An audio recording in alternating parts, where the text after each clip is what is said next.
Parlemen Negara Sahabat, Speaker of the House of Representatives from Malaysia, His Excellency Tan Sri Dato' Dr. Johari bin Abdul dari Parlemen Malaysia.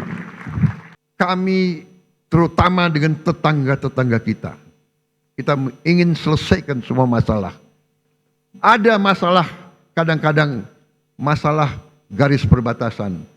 Masalah ini adalah warisan dari kolonialis, warisan dari penjajah. Belanda datang dengan Inggris, dia bikin garis seenak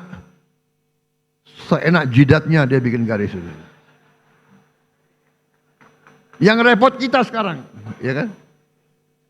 Kita mau ditabrakan sama Malaysia. Bismillahirrahmanirrahim.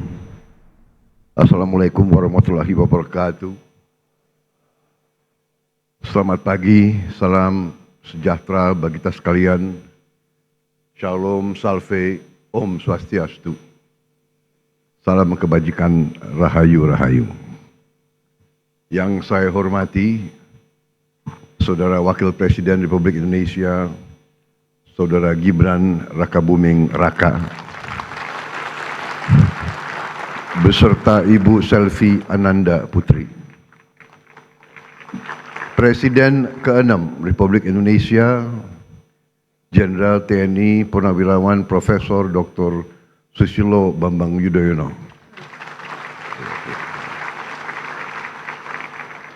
Presiden Republik Indonesia ke-7, Bapak Insinyur Joko Widodo. Wakil Presiden Republik Indonesia ke-6, Jenderal TNI Purnawirawan Tri Sutrisno.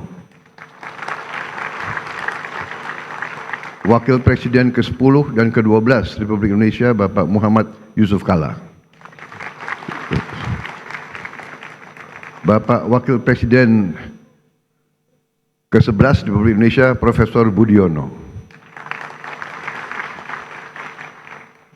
Wakil Presiden ke-13 Republik Indonesia, Profesor Kiai Haji Ma'ruf Amin. Ibu Sinta Nuriyah Abdurrahman Wahid, istri Presiden keempat Republik Indonesia. Ibu Soraya Hamzahas, istri Wakil Presiden ke-9 Republik Indonesia.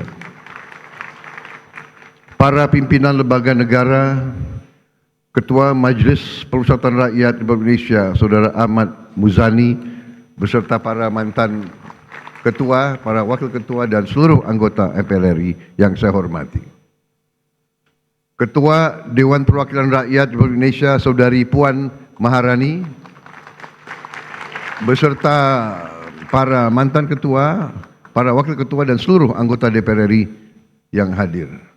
Ketua Dewan Perwakilan Daerah Republik Indonesia, Saudara Sultan Bakhtiar Najumuddin, beserta para mantan ketua, para wakil ketua, dan anggota DPD RI yang saya hormati. Ketua Mahkamah Agung Republik Indonesia, Profesor Sunarto yang saya hormati. Ketua Mahkamah Konstitusi Republik Indonesia, Saudara Suhartoyo yang saya hormati. Ketua Komisi Yudisial Republik Indonesia, Profesor Amzulian Rifai yang saya hormati. Ketua Badan Pemeriksa Keuangan Republik Indonesia, Saudari Isma Yatun. Para Menteri Koordinator, para Menteri, Kepala Badan, Pimpinan Lembaga, Jaksa Agung, Panglima TNI, Kapolri, Kepala BIN, serta seluruh anggota Kabinet Merah Putih yang saya hormati. Yang terhormat para pimpinan partai politik yang hadir. Partai PDI Perjuangan yang mewakili ketua umumnya,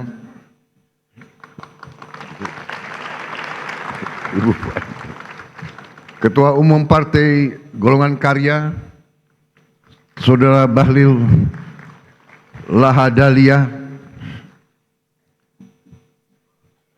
Ketua Umum Partai Gerindra, saya sendiri.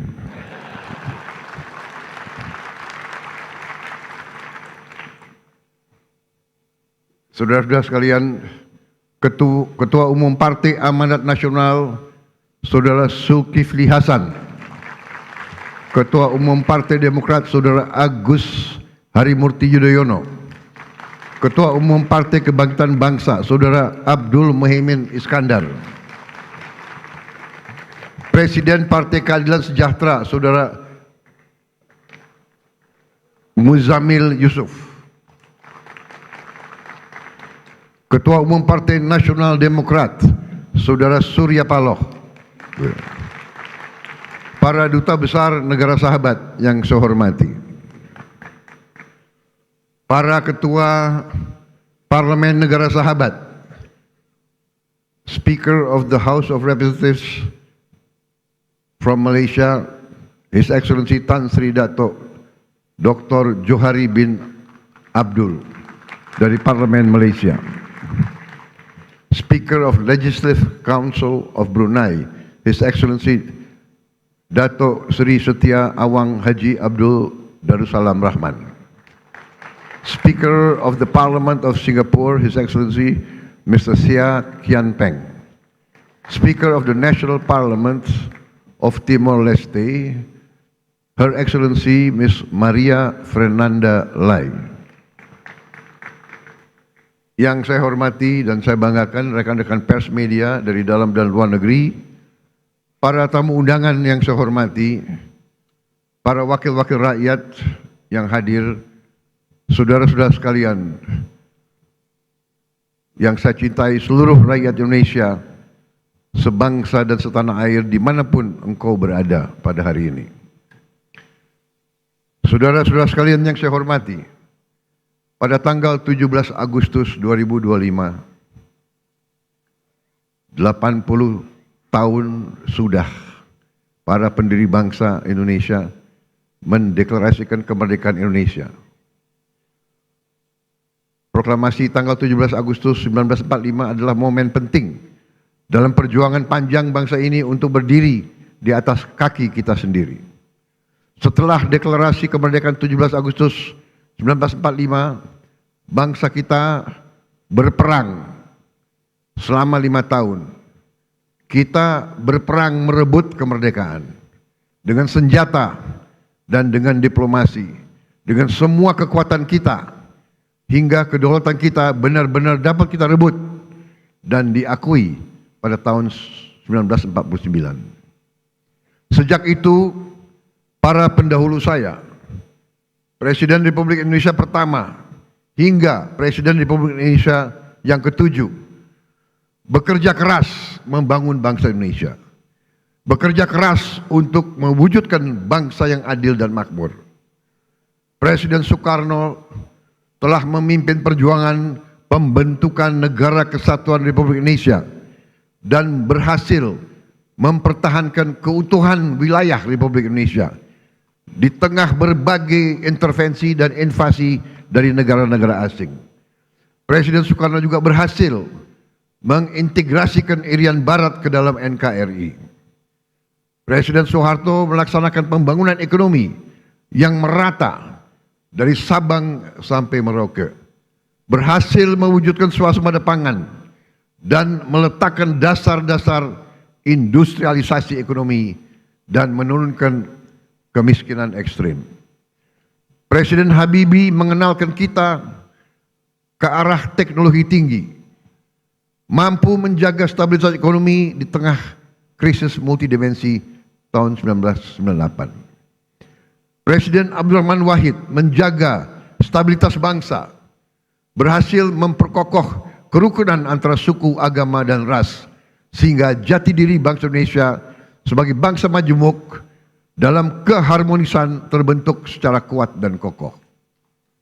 Presiden Megawati menyelesaikan proses pemulihan ekonomi akibat krisis ekonomi dan moneter yang berkepanjangan, menyelesaikan ribuan kasus perusahaan-perusahaan yang kolaps akibat krisis moneter 1998, dan melaksanakan pemilihan umum secara langsung untuk pertama kalinya, serta memperkuat lembaga-lembaga negara. Presiden Susilo Bambang Yudhoyono mengatasi kerawanan ekonomi karena krisis keuangan dunia 2008, berhasil menyelesaikan konflik Aceh dan meletakkan dasar yang kuat untuk pembangunan ekonomi yang adil, merata, dan terencana. Presiden Joko Widodo membangun berbagai infrastruktur penting, meningkatkan konektivitas antara sentra-sentra ekonomi, memimpin kita di saat yang kritis, yaitu pandemi COVID-19, sehingga Indonesia termasuk salah satu negara yang paling cepat pulih dari dampak pandemi, keluar dari kesulitan ekonomi, dan juga beliau merintis pembangunan ibu kota negara Nusantara dan meletakkan dasar strategi hilirisasi sumber daya alam Indonesia. Seluruh presiden pendahulu saya bersama pemerintah yang mereka pimpin berupaya mewujudkan Indonesia yang lebih dekat dengan cita-cita kemerdekaan kita, yaitu negara yang merdeka, berdaulat, adil, dan makmur. Negara yang sesuai dengan cita-cita pembentukan negara kita, yang tercantum dalam pembukaan Undang-Undang Dasar 1945, yaitu negara yang melindungi segenap bangsa Indonesia dan seluruh tumpah darah Indonesia, memajukan kesejahteraan umum, mencerdaskan kehidupan bangsa, dan melaksanakan ketertiban dunia yang berdasarkan kemerdekaan, perdamaian abadi, dan keadilan sosial. Saudara-saudara sekalian yang saya hormati, tujuan kita merdeka adalah untuk merdeka dari kemiskinan, untuk merdeka dari kelaparan, merdeka dari penderitaan. Negara kita harus bisa berdiri di atas kaki kita sendiri. Negara kita harus berdaulat secara ekonomi dan mampu memenuhi kebutuhan pangan kita sendiri. Negara kita diberi karunia oleh Allah SWT sumber daya yang melimpah ruah. Tantangan kita adalah menjaga dan mengelola kekayaan kita agar cita-cita kemerdekaan kita dapat terwujud dalam waktu sesingkat-singkatnya. Hadirin sekalian, hari ini 299 hari yang lalu saya berdiri di sini dan diambil sumpah oleh MPR di hadapan wakil-wakil rakyat Indonesia, di hadapan rakyat Indonesia, dan terutama di hadapan Tuhan Yang Maha Kuasa, bersama wakil presiden saya, Saudara Gibran Rakabuming Raka. Dan di hari yang hikmat ini, saya kembali berdiri di depan saudara-saudara, di depan wakil-wakil rakyat, untuk menyampaikan laporan kerja pemerintahan yang saya pimpin dan lembaga-lembaga negara. Pertama, saya ingin menyampaikan bahwa transisi kepemimpinan nasional dari Presiden Joko Widodo ke pemerintahan yang saya pimpin berjalan dalam semangat persatuan, penuh kehormatan dan kedewasaan politik. Peralihan kepemimpinan yang diakui dunia sebagai peralihan yang lancar dan sangat baik adalah bukti demokrasi kita matang dan kuat. Tidak semua negara mampu melaksanakan transisi kepemimpinan dengan baik dan lancar seperti kita. Di mana-mana ketika saya berada di luar negeri, banyak pemimpin negara sahabat bertanya kepada saya, "How did you do it? How did Indonesia manage?" Saya sampaikan ke mereka, kita berhasil karena kita menganut demokrasi yang khas Indonesia. Demokrasi yang sejuk, demokrasi yang mempersatukan, bukan demokrasi yang saling gontok-gontokan, saling menjatuhkan, saling maki-memaki, saling menghujat, bukan demokrasi yang saling membenci. Inilah yang harus kita pegang teguh. Demokrasi warisan nenek moyang kita adalah demokrasi yang sesuai dengan budaya kita, budaya kekeluargaan, budaya gotong royong, budaya miko dhuwur mendem jero, budaya saling mengisi, budaya saling mendukung, budaya tepo sliro, budaya menahan diri, budaya yang iso rumongso, bukan rumongso iso. Kita paham dan mengerti bahwa dalam suatu negara modern perlu ada pengawasan, perlu ada transparansi dalam menjalankan kekuasaan. Kita paham sejarah umat manusia. Jika ada kekuasaan yang tidak diawasi, maka kekuasaan akan menjadi korup. Kekuasaan yang absolut akan menjadi korup secara absolut. Kita paham bahwa korupsi adalah masalah besar di bangsa kita. Perilaku korupsi ada di setiap eselon birokrasi kita. Ada di setiap institusi dan organisasi pemerintahan. Perilaku korup ada di BUMN kita. Ada di BUMD kita. Ini bukan fakta yang harus kita tutup-tutupi. Setelah 299 hari saya memimpin pemerintahan eksekutif, saya semakin mengetahui berapa besar tantangan kita. Berapa besar penyelewengan yang ada di lingkungan pemerintahan kita. Hal ini tidak baik, tapi harus saya laporkan kepada para wakil-wakil rakyat Indonesia.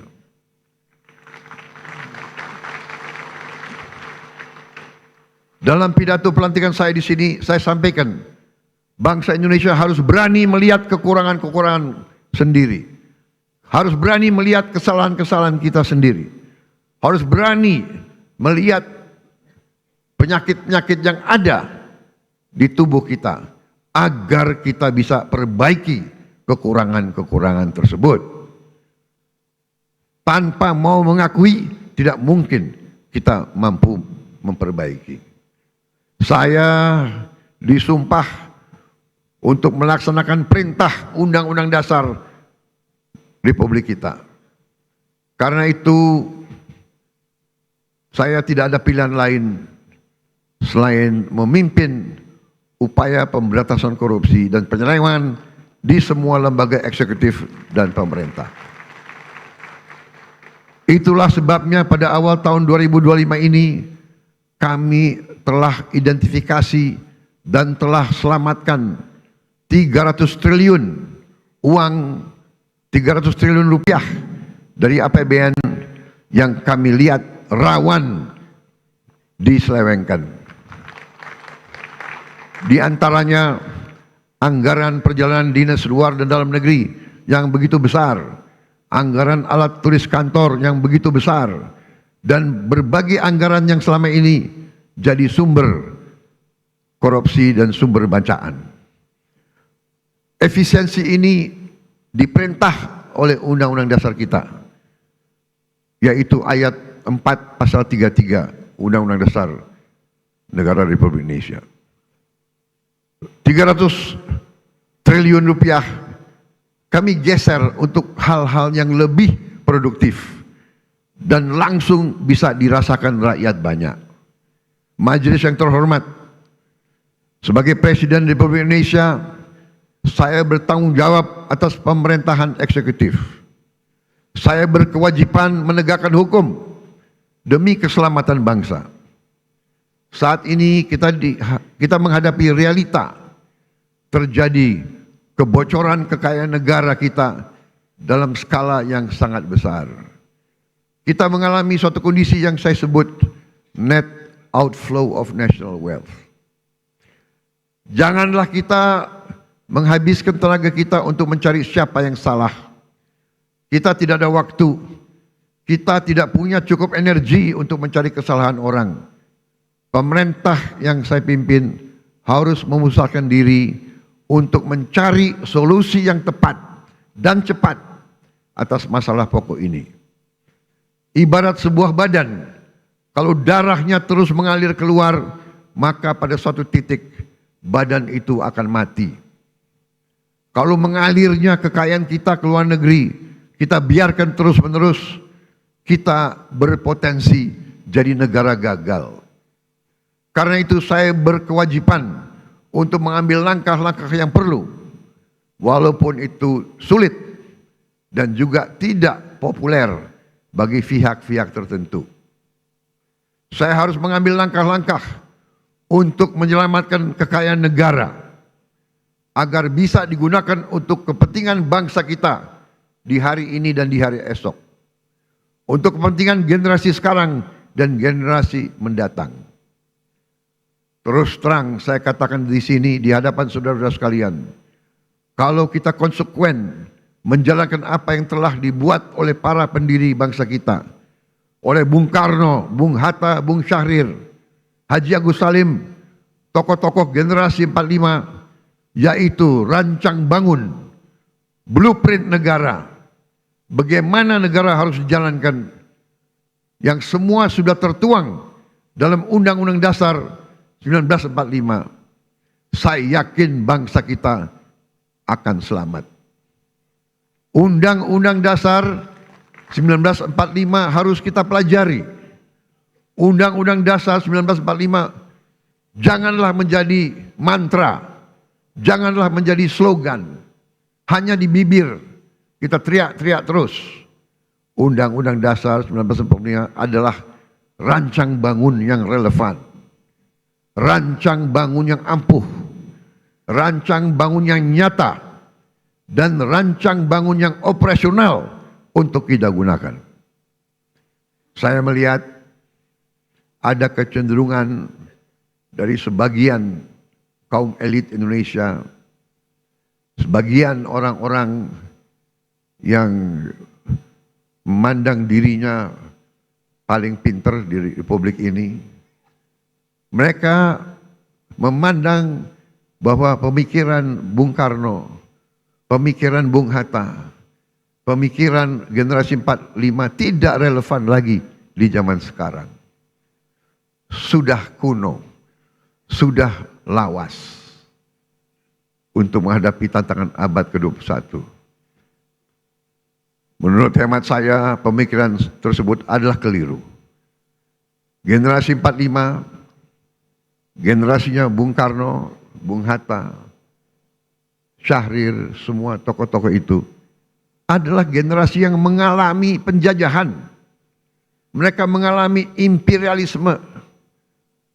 Mereka sadar dan mereka merasakan, melihat bahwa kekayaan Indonesia diangkut ratusan tahun keluar dari Nusantara ini.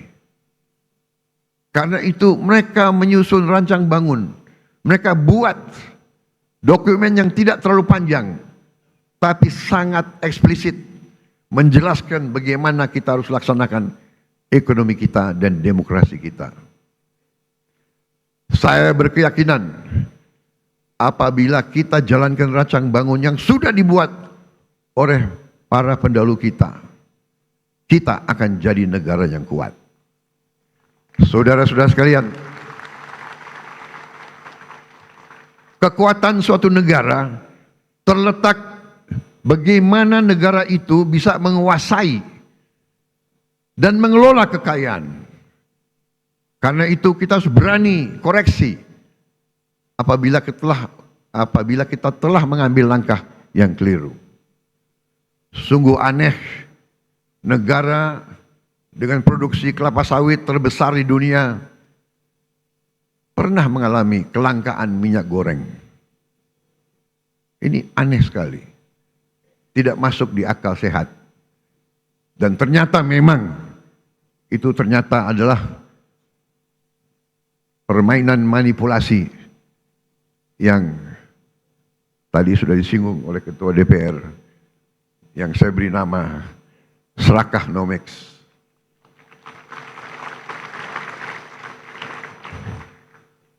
Negara produsen kelapa sawit terbesar di dunia berminggu-minggu, hampir berapa bulan kelapa sawit langka. Saudara, juga sungguh aneh.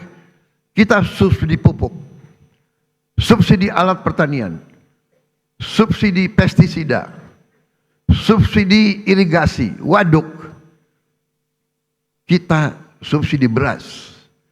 Tapi harga pangan kadang-kadang tidak terjangkau oleh sebagian rakyat kita. Keanehan-keanehan ini bisa terjadi karena ada distorsi dalam sistem ekonomi kita. Adalah penyimpangan bahwa sistem ekonomi yang diamanatkan oleh Undang-Undang Dasar 1945, terutama di pasal 33 ayat 1, 2, dan 3, telah kita abaikan. Seolah-olah ayat-ayat dalam pasal itu tidak relevan dalam kehidupan kita yang modern di abad ke-21 ini. Saudara-saudara sekalian, setelah saya pelajari secara mendalam, saya berkeyakinan Undang-Undang Dasar kita, terutama pasal-pasal yang saya sebut pasal-pasal pengaman, seperti pasal 33 ayat 1, 2, 3, dan 4, adalah benteng pertahanan ekonomi kita. Ayat 1, perekonomian disusun sebagai usaha bersama berdasar atas azas kekeluargaan. Azas kekeluargaan, bukan azas konglomerasi.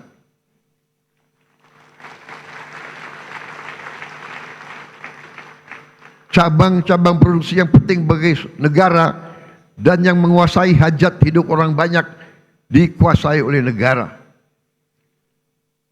Saudara-saudara sekalian, saya ingin bertanya, apakah beras itu penting bagi negara atau tidak?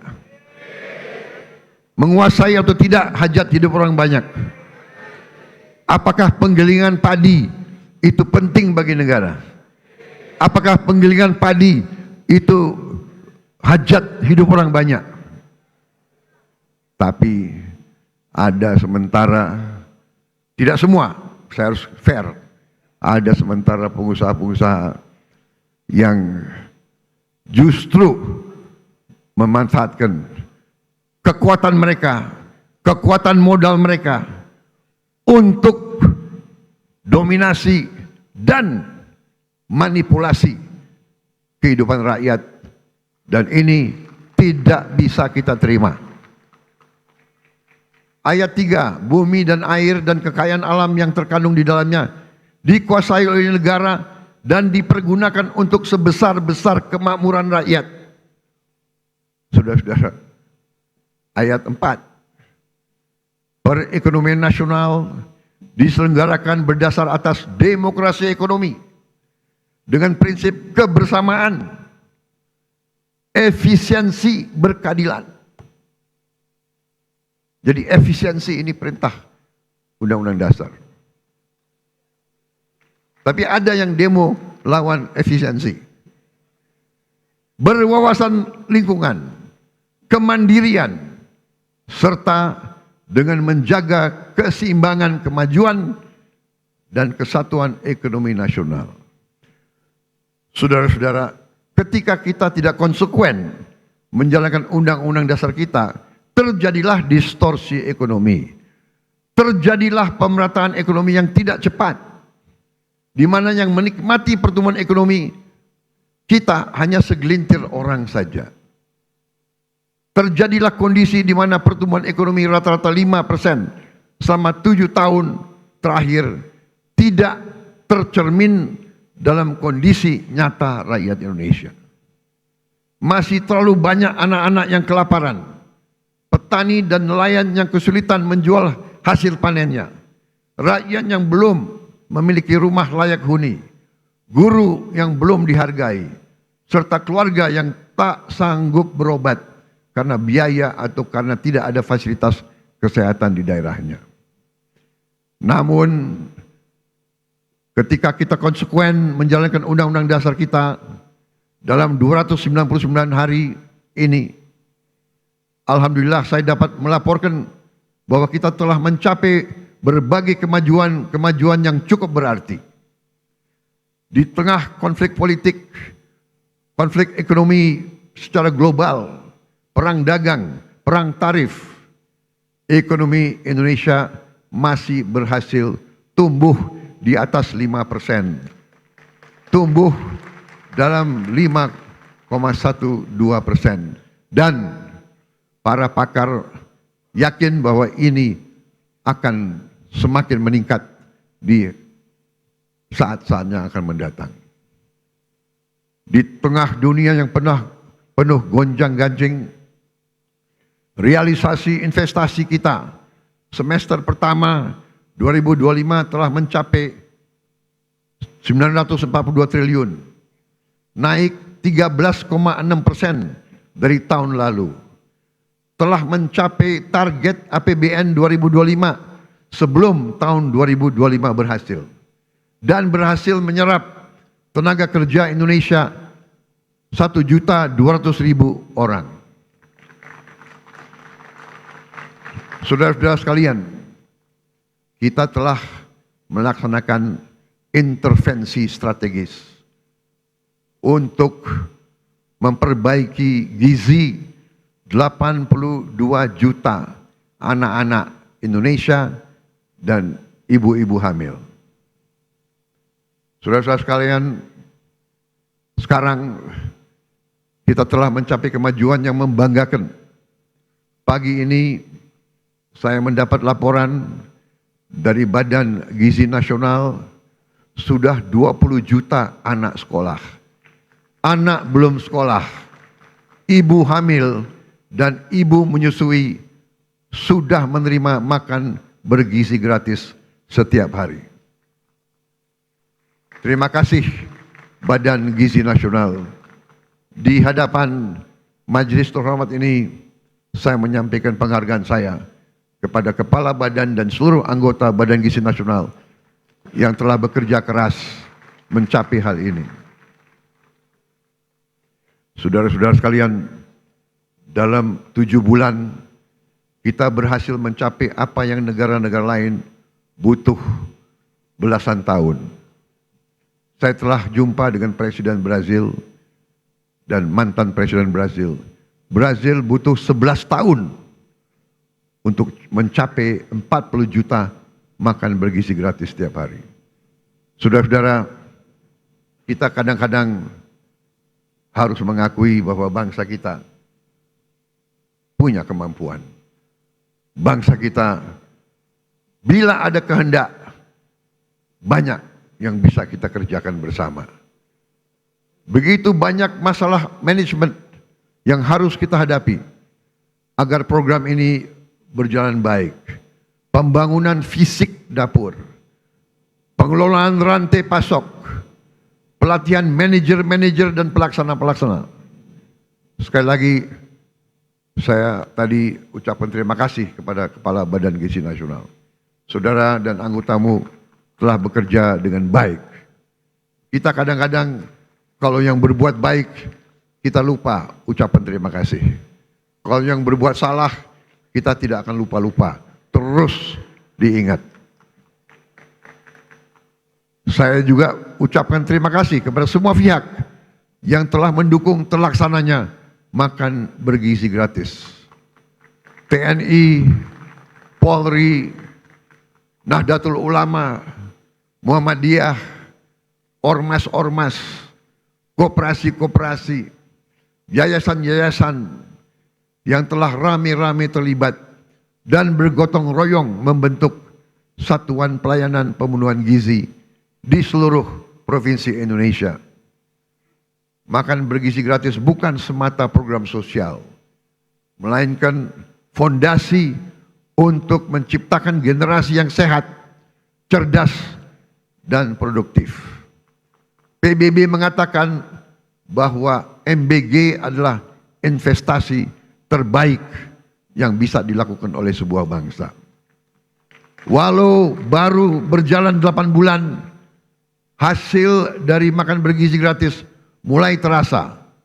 Angka kehadiran anak di sekolah meningkat. Prestasi anak-anak di sekolah meningkat.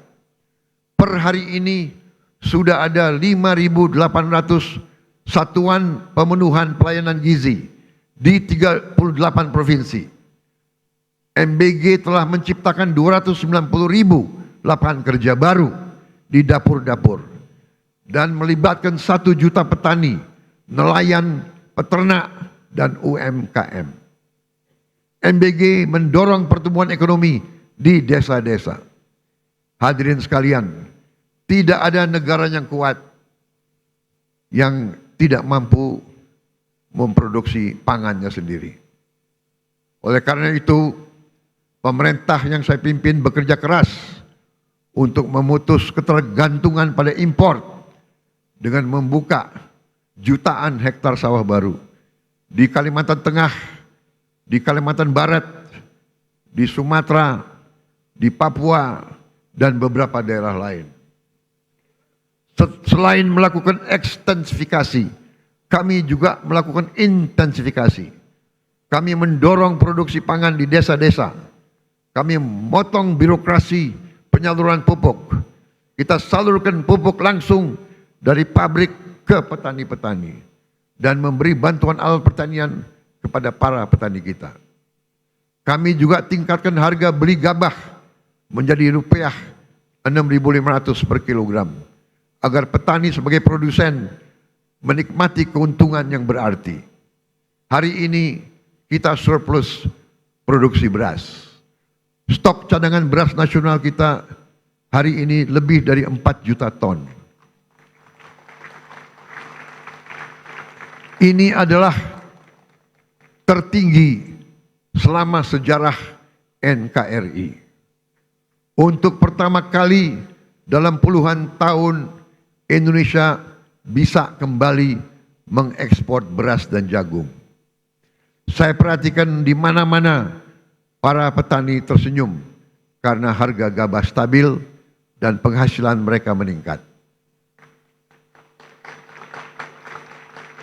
Untuk melindungi konsumen Indonesia, pemerintah yang saya pimpin akan selalu mewaspadai kecurangan-kecurangan, manipulasi, penipuan, upaya penimbunan, dan menahan distribusi bahan pangan.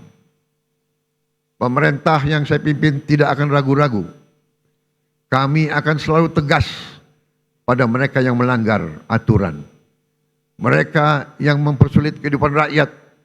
Mereka yang cari keuntungan gila-gilaan di atas penderitaan orang kecil.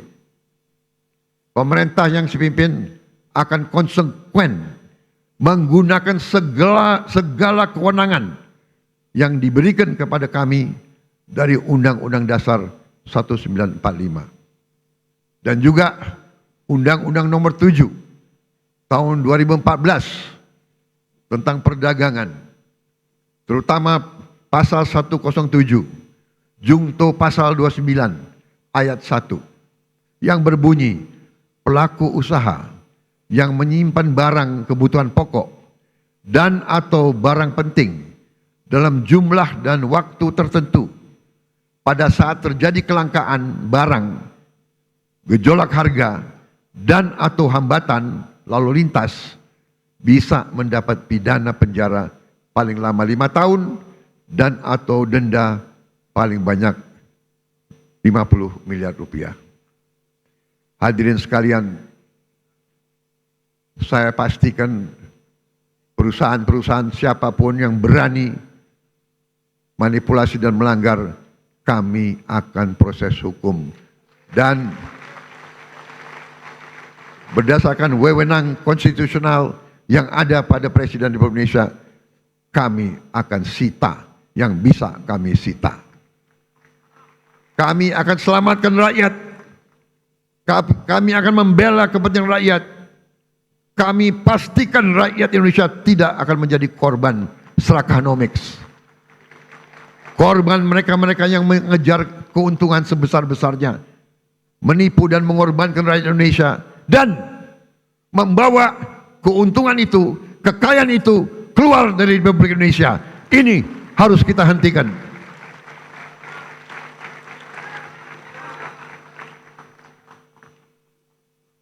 Selama saya menjabat Presiden Republik Indonesia, jangan pernah anggap yang besar dan yang kaya bisa bertindak seenaknya.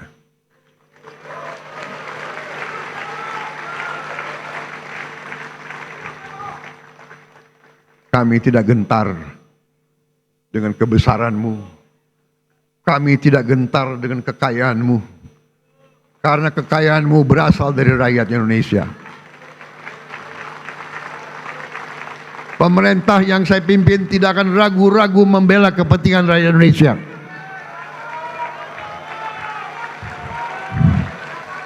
Kita akan gunakan Undang-Undang Dasar 1945 pasal 33 yang sudah sangat jelas. Cabang-cabang produksi yang penting bagi negara dan yang menguasai hajat hidup orang banyak dikuasai oleh negara. Ini warisan Bung Karno, ini warisan Bung Hatta, ini warisan Bung Syahrir. Saya yakin mereka berada di atas kebenaran. Atas dasar inilah hari ini saya umumkan,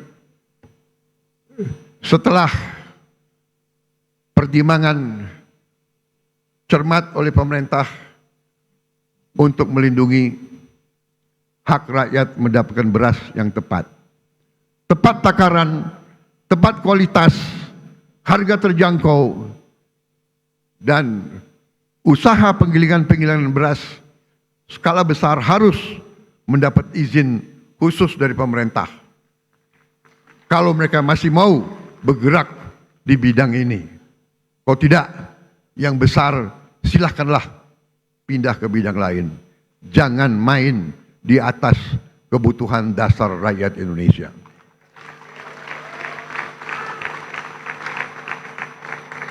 Saudara-saudara sekalian yang saya hormati, dalam 10 bulan terakhir saya bersama Kabinet Merah Putih berupaya memerangi kemiskinan dengan pendekatan holistik, pendekatan menyeluruh. Kami ingin angka kemiskinan ekstrem segera turun ke 0% dalam tempo sesingkat-singkatnya. Karena itu untuk pertama kali dalam sejarah Republik Indonesia kami telah membentuk sistem data tunggal sosial ekonomi nasional, DTSEN. DTSEN menjadi pegangan kita. Kami pastikan program-program pemerintah untuk masyarakat miskin tepat sasaran. Dengan DTSEN kami menjaring siapa yang berhak menerima manfaat. Sebelumnya kami dapat laporan bahwa masih ada orang kaya yang menikmati subsidi rakyat. Dengan sekarang kita ingin tepat sasaran. Saudara-saudara sekalian, salah satu upaya kita untuk memutus rantai kemiskinan absolut adalah kita membentuk sekolah rakyat. Kita sudah berhasil membangun dan membuka 100 sekolah rakyat. Kita harapkan tahun depan akan menjadi 200, tahun selanjutnya akan menjadi 300, dan seterusnya. Sekolah rakyat ini diperuntukkan untuk mereka yang dari desil yang terendah, desil 1, 2, dari mereka yang benar-benar penghasilannya sangat-sangat rendah. Mereka kita asramakan, mereka kita berdayakan dengan kualitas pendidikan yang baik. Ini adalah untuk memutus rantai kemiskinan. Anak-anak yang miskin, kalau orang tuanya miskin, mereka tidak perlu untuk terus miskin. Ini yang kita telah upayakan dan ini sedang kita kerjakan sekarang. Bagaimana dengan sekolah-sekolah lain? Kita telah juga membentuk sekolah unggulan. Kita telah membangun dan akan membangun dan selesaikan sekolah unggulan untuk mengejar ketertinggalan kita di bidang sains dan teknologi. Kita bentuk sekolah unggul Garuda, rencananya 20, dan akan ada 80 sekolah unggul Garuda transformasi. Sekolah-sekolah yang sudah ada ikut dalam program ini. Dan kami juga akan menambah SMA Taruna Nusantara terintegrasi di seluruh pelosok negeri. tahun ini kita juga akan menambah fakultas-fakultas kedokteran di seluruh Indonesia. Kita ketinggalan dalam menghasilkan dokter-dokter dan dokter gigi. Saudara-saudara sekalian, pendidikan sangat penting. Kita juga akan renovasi lebih dari 13.000 sekolah dan 1.400 madrasah. Dan ini masih jauh kurang dari yang kita inginkan. Tapi tahun ini adalah permulaan. Tahun depan kita akan cari uang untuk menambah hal ini. Juga untuk mengejar ketertinggalan kita, tahun ini kita akan sebarkan 288.000 layar pinter, smart platform, smart TV yang akan kami distribusi ke sekolah-sekolah hingga ke pelosok-pelosok, agar anak-anak di desa tertinggal yang tidak ada guru yang bagus bisa dapat mengikuti pelajaran dari guru-guru terbaik yang mengajar secara virtual. Untuk mencetak pemimpin-pemimpin nasional di masa depan, kami juga telah mencanangkan tadi yang saya sebut 20 sekolah unggul Garuda dan 80 sekolah unggul Garuda Transformasi. Saudara-saudara sekalian, kita juga membangun SMA Taruna Nusantara terintegrasi di seluruh pelosok negeri. Untuk mengatasi kekurangan dokter dan dokter spesialis, tahun ini akan dibuka 148 prodi di 57 fakultas kedokteran di seluruh Indonesia. Terdiri dari 125 prodi spesialis dan 23 prodi subspesialis. Kita juga akan tambahkan 25 prodi umum dan prodi gigi, serta meningkatkan kuota mahasiswa kedokteran yang mendapat beasiswa.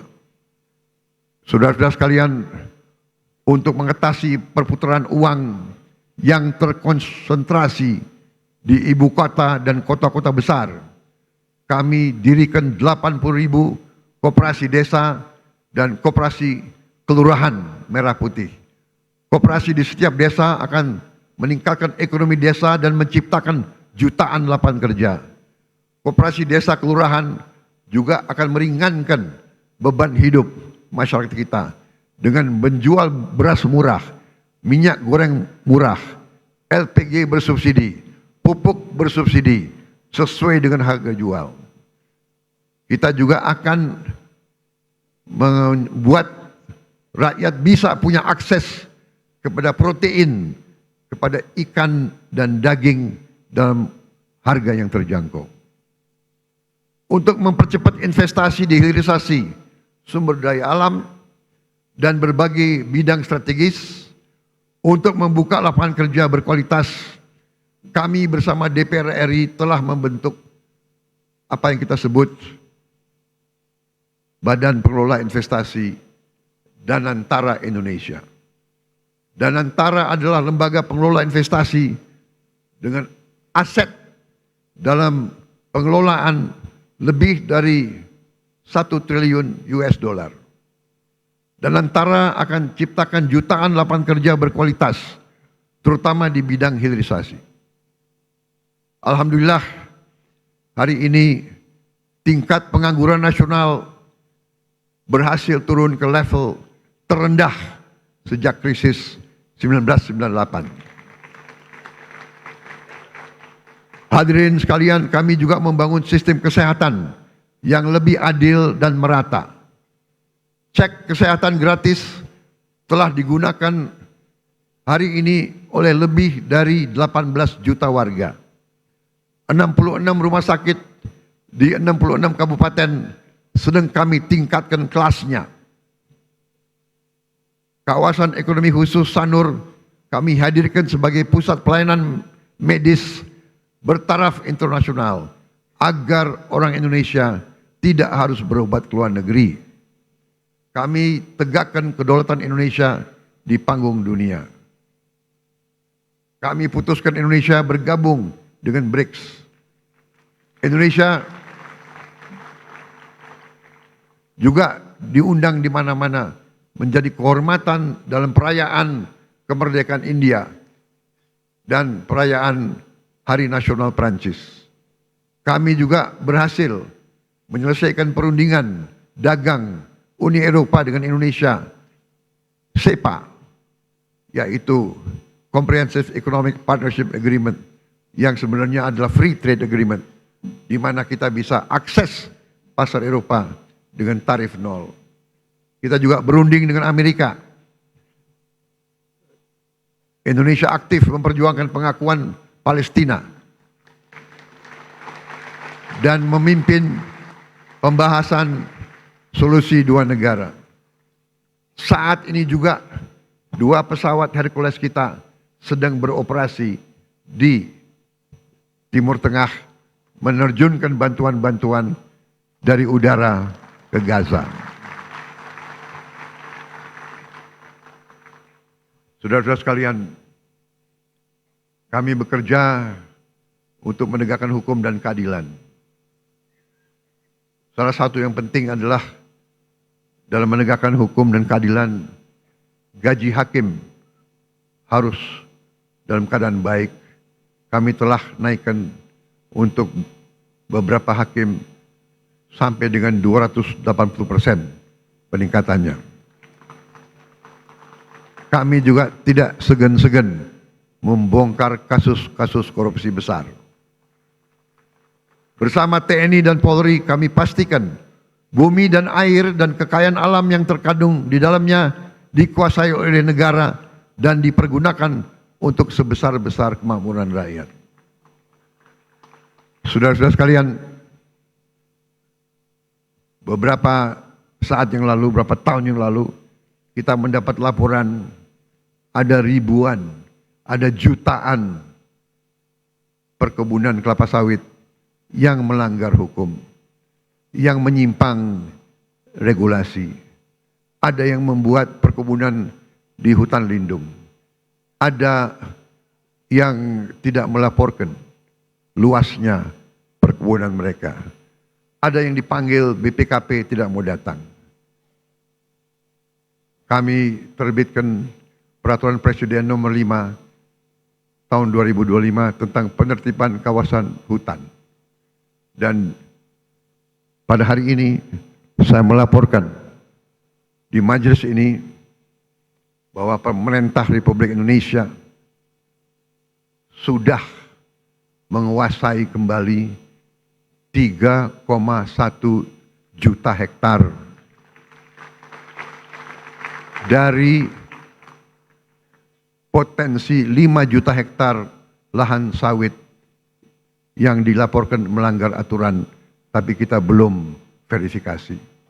Yang sudah jelas kita verifikasi melanggar aturan adalah 3,7 juta hektar, dan dari 3,7 juta hektar 3,1 juta sudah dikuasai kembali.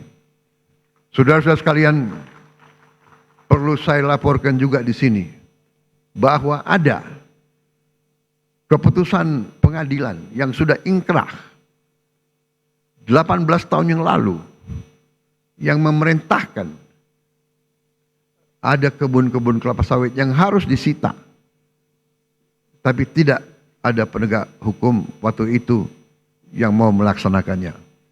Saya tidak tahu kenapa. Tapi saya telah perintahkan dikuasai kembali oleh negara, dan untuk itu kita telah menggunakan pasukan-pasukan TNI untuk mengawal tim-tim yang menguasai kebun-kebun tersebut. Karena sering terjadi perlawanan, berani-berani melawan pemerintah NKRI, ya kita hadapi, saudara-saudara sekalian. Setelah ini kita akan tertibkan juga tambang-tambang yang melanggar aturan.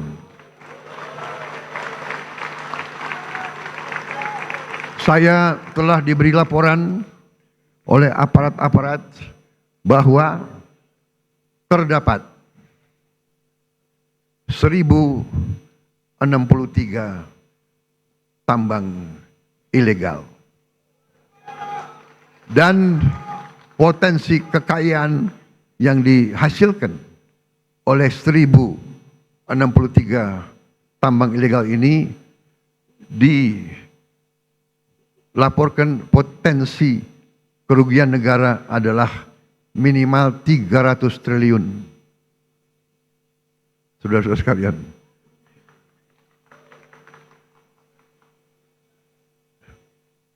saya minta dukungan seluruh MPR.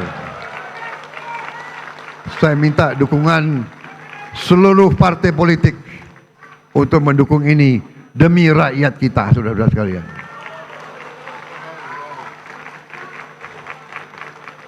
Dan saya beri peringatan, apakah ada orang-orang besar, orang-orang kuat, jenderal-jenderal dari manapun, apakah jenderal dari TNI atau jenderal dari polisi atau mantan jenderal, tidak ada alasan kami akan bertindak atas nama rakyat.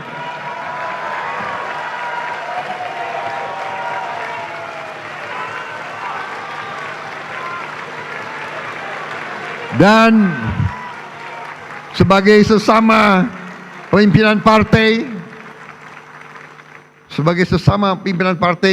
saya ingatkan anggota-anggota semua partai, termasuk partai saya Gerindra, cepat-cepat kalau ada terlibat, Anda jadi justice collaborator. Anda laporan aja, karena walaupun kau Gerindra, tidak akan saya lindungi, saudara-saudara sekalian.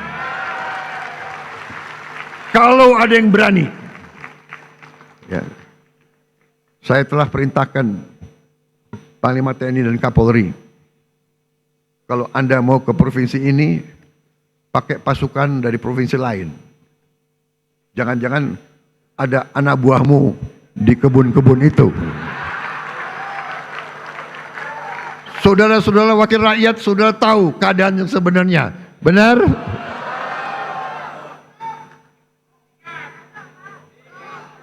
Saya sudah lama jadi orang Indonesia. Segala ulah, apalagi saya ini senior mantan tentara. Jadi junior-junior itu jangan macam-macam ya. Aku tahu.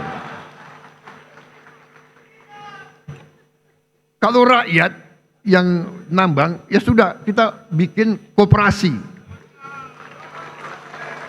Kita legalkan. Kita atur, kita legalkan, ya. Tapi jangan alasan rakyat tahu-tahu nyelundup. Nyelundup ratusan triliun, nyelundup. Saudara-saudara sekalian, harus hitung waktu ini. Dengan kondisi geopolitik yang semakin tidak menentu, Indonesia harus punya pertahanan yang kuat untuk menjaga kekayaan kita. Untuk itu tahun ini kita bentuk 6 komando daerah militer baru, 14 komando daerah angkatan laut, 3 komando daerah angkatan udara, 1 komando operasi udara, 6 grup komando pasukan khusus, 20 brigade teritorial pembangunan, 1 brigade infanteri marinir, 1 resimen korps pasukan gerak cepat, 100 batalion teritorial pembangunan, 5 batalion infanteri marinir dan 5 batalion komando korps pasukan gerak cepat. Langkah ini sejalan dengan doktrin pertahanan kita, pertahanan dan keamanan rakyat semesta, SIS Hankam Rata, di mana seluruh warga negara dan sumber daya nasional didaya gunakan secara total untuk kepentingan pertahanan dan keamanan kita. Saudara-saudara sekalian, kita faham bahwa perang itu destruktif. Kita tidak mau perang. Kita harus hindari perang. Karena itu, politik luar negeri yang saya jalankan dan saya umumkan adalah politik 1000 kawan terlalu sedikit satu lawan terlalu banyak. Kami tetap pada garis non-blok, garis non-aligned. Kami tidak akan berpihak kepada blok manapun. Ini yang kami sampaikan di mana-mana. Bebas aktif. Kita ingin damai dengan semua orang. Kami terutama dengan tetangga-tetangga kita. Kita ingin selesaikan semua masalah. Ada masalah, kadang-kadang masalah garis perbatasan. Masalah ini adalah warisan dari kolonialis, warisan dari penjajah. Belanda datang dengan Inggris, dia bikin garis seenak jidatnya, dia bikin garis itu. Yang repot kita sekarang, ya kan? Kita mau ditabrakan sama Malaysia. Kita sahabat sama Malaysia. Kita satu rumpun. Tapi selalu politik divida et impera itu selalu ada. Janganlah kita naif.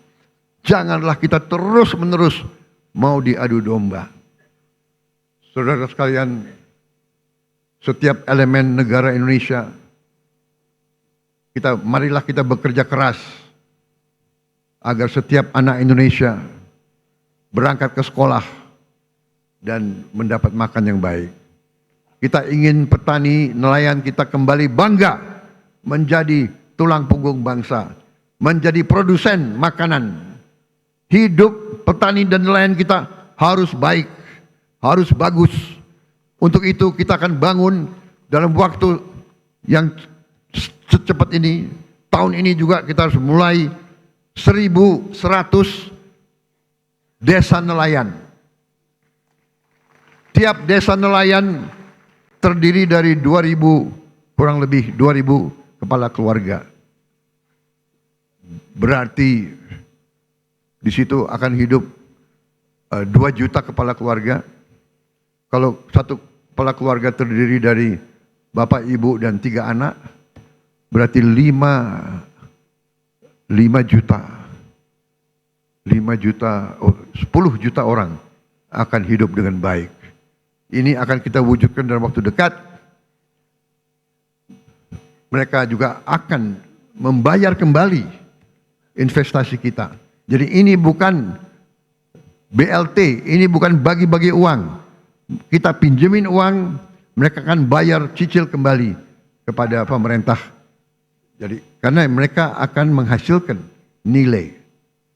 Kita ingin guru-guru kita semangat mengajar karena dihargai. Kita ingin rakyat kecil bisa tersenyum karena tidak lagi takut sakit, tidak takut lapar, dan tidak takut anaknya tidak bisa sekolah. Dan kita harus cari lapangan kerja yang sebesar-besarnya dan sebanyak-banyaknya. Tujuan kita, tujuan kemerdekaan adalah yen wong cilik iso gemuyu. Saudara-saudara sekalian, untuk itu saya memberi apresiasi kepada lembaga-lembaga negara atas kinerja mereka dalam menjalankan roda negara.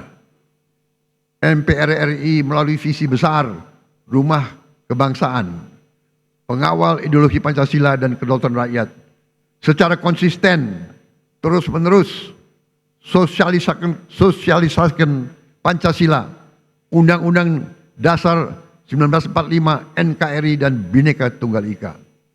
MPR konsisten turun ke rakyat, jelaskan 4 pilar kehidupan berbangsa dan bernegara. Ini sangat penting karena pemahaman Undang-Undang Dasar 1945 bisa menyelamatkan ekonomi kita, bisa menyelamatkan demokrasi kita. DPR RI pada periode awal 2024-2009 telah membahas dan mengesahkan 14 rancangan undang-undang dan telah menetapkan program legislasi nasional tahun 2025 dan jangka menengah 2025-2029. Sehingga perencanaan, penyusunan dan pembahasan RUU berjalan secara terarah dan terukur. Pada pelaksanaan fungsi penganggaran, DPR RI telah membantu pemerintah mewujudkan efisiensi berkeadilan di APBN kita yang merupakan mandat dari Undang-Undang Dasar 1945 serta membantu menyusun RAPBN 2026 yang akan saya sampaikan sore hari ini. DPR RI juga telah melaksanakan fungsi pengawasan yang luas melalui 26 panitia kerja pengawasan dan 3 tim pengawasan. DPD RI telah menetapkan lebih dari 50 keputusan kelembagaan yang mencerminkan peran aktif dan strategis DPD dalam memperjuangkan aspirasi dan kepentingan daerah di tingkat pusat. Lebih lanjut, DPD RI telah mendukung pembangunan berkelanjutan, aktif menjalankan fungsi pengawasan, pemberian pertimbangan anggaran, serta proaktif memantau dan mengevaluasi Raperda dan Perda untuk memastikan kesesuaian regulasi daerah dengan kebijakan nasional. BPK RI telah membuktikan integritasnya dan independensinya dalam pemeriksaan pengelolaan dan tanggung jawab keuangan negara. Capaian BPK di tahun 2024 antara lain mendorong peningkatan akuntabilitas tata kelola keuangan negara serta kualitas pertanggungjawaban pelaksanaan anggaran, sehingga kementerian dan lembaga yang telah mencapai status wajar tanpa pengecualian mencapai 97,7% untuk tahun anggaran 2024. Mengawal program prioritas nasional, meningkatkan efektivitas belanja APBN, serta penyelamatan puluhan triliun rupiah uang dan aset negara. Mahkamah Konstitusi di sepanjang tahun 2024 hingga pertengahan 2025 telah menangani ratusan perkara pengujian undang-undang, perselisihan hasil pemilihan umum, dan perselisihan hasil pemilihan kepala daerah dengan proses persidangan yang efektif, tepat waktu, dan menghasilkan berbagai putusan penting yang menjadi tonggak penguatan demokrasi dan perlindungan hak konstitusional warga negara. Mahkamah Agung secara serius dan berkelanjutan melakukan reformasi peradilan, modernisasi manajemen perkara, penyelesaian sengketa perdata secara cepat dan berorientasi pada perdamaian, serta penanganan perkara pidana dengan pendekatan restoratif justice. Dengan sistem peradilan elektronik atau e-court di Mahkamah Agung, jumlah perkara yang didaftarkan di pengadilan tingkat pertama meningkat 30,84% dari tahun sebelumnya. Penyelesaian sengketa perdata dengan nilai gugatan di bawah 500 juta rupiah meningkat 68%. Dan tingkat keberhasilan penyelesaian sengketa melalui mediasi meningkat 28%. Capaian ini adalah bukti nyata kerja keras Mahkamah Agung untuk mewujudkan peradilan yang modern, cepat, berbiaya ringan, dan berkeadilan bagi seluruh rakyat Indonesia. Komisi Yudisial memainkan peran strategis dalam kesejahteraan rakyat dan kemajuan Indonesia, yaitu dengan menjaga integritas hakim dan meningkatkan kepercayaan publik terhadap integritas hakim. Sepanjang tahun 2024 sampai dengan periode Juli 2025, Komisi Yudisial telah melaksanakan seleksi calon hakim agung dan hakim ad hoc yang menghasilkan sebanyak 9 orang calon hakim agung, 3 orang calon hakim ad hoc di Mahkamah Agung. Komisi Yudisial juga telah menerima 3.752 laporan masyarakat terkait dugaan pelanggaran kode etik dan pedoman perilaku hakim, dan mengusulkan penjatuhan sanksi kepada 116 orang hakim. Selain itu, saya juga mengucapkan terima kasih kepada Bank Indonesia, Otoritas Jasa Keuangan, Lembaga Penjamin Simpanan, Komisi Pemberantasan Korupsi, Komisi Pemilihan Umum, Badan Pengawas Pemilu, Ombudsman RI, Komnas HAM, dan lembaga-lembaga nasional lainnya yang telah berkontribusi untuk kemajuan bangsa sesuai dan peran dan kewenangannya. Terakhir, saya juga mau gunakan kesempatan ini untuk mengucapkan terima kasih kepada setiap pengusaha nasional yang telah membuka lapangan kerja di Indonesia, menanamkan modal di Indonesia, dan menyimpan hasil usahanya di Indonesia. Jangan salah, tidak semua pengusaha yang besar itu ikut dalam alam mazhab Slakahnomics. Justru sebagian besar kita ajak untuk membangun Indonesia bersama. Saya sampaikan ke mereka, mereka harus menjadi bagian dari Indonesia Incorporated. Indonesia Incorporated adalah konsep pembangunan ekonomi di mana semua stakeholder, semua pemain bergerak dalam satu kesatuan tim nasional. Yang kuat, yang besar punya peranan. Yang menengah punya peranan. Yang kecil punya peranan, kita bantu. Yang miskin kita berdayakan. Itu namanya Indonesia Incorporated. Saya sampaikan, kalau kita hilangkan kemiskinan, kalau orang yang berada di bawah garis kemiskinan punya uang, punya penghasilan, mereka punya daya beli, mereka akan beli barang-barang dari pabrik-pabrik yang dimiliki oleh perusahaan-perusahaan besar. Itu yang kita namakan suatu ekonomi mata rantai yang saling memperkuat, bukan saling menghancurkan. Saudara-saudara sekalian, saya percaya dan saya yakin bahwa dengan kita bersatu, dengan kita bergotong royong, dengan kita mencapai demokrasi sesuai dengan budaya kita, ekonomi sesuai dengan rancang bangun pendiri-pendiri bangsa kita, insya Allah Indonesia akan semakin kuat, semakin sejahtera. Kita memilih beberapa tonggak sebagai tema kita. Bersatu, berdaulat, rakyat sejahtera. Rakyat harus sejahtera. Kalau rakyat tidak sejahtera,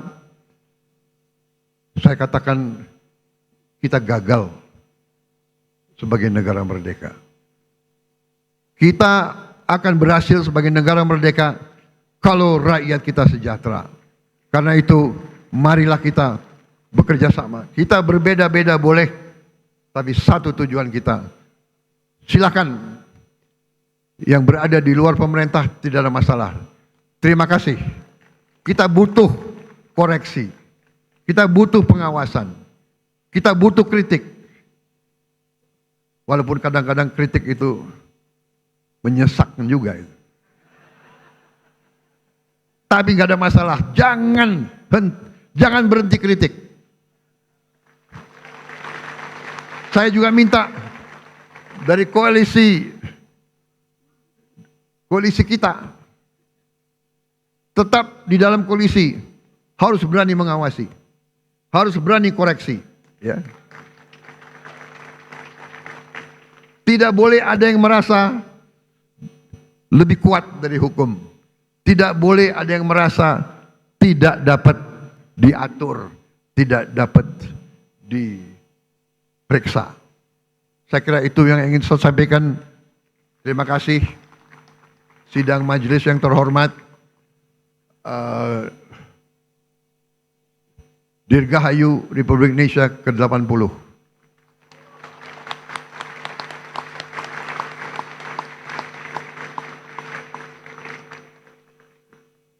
Mungkin inilah tandanya bahwa demokrasi kita kuat karena saya adalah Presiden ke-8 Republik Indonesia yang akan memimpin perayaan Hari Kemerdekaan yang ke-8 dasawarsa.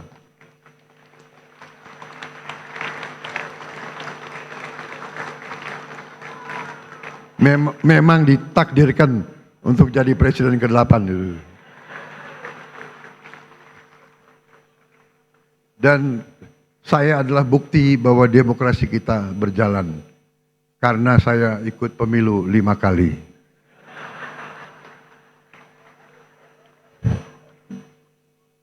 Alhamdulillah 4 kali kalah.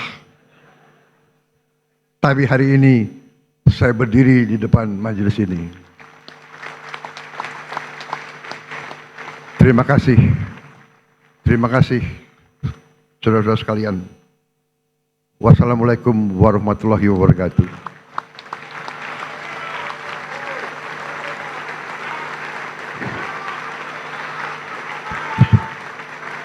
Shalom, salve, Om, Santi, Santi, Santi, Om. Merdeka! Merdeka! Merdeka! Terima kasih, selesai. Oke, jadi itulah info update untuk tanah air.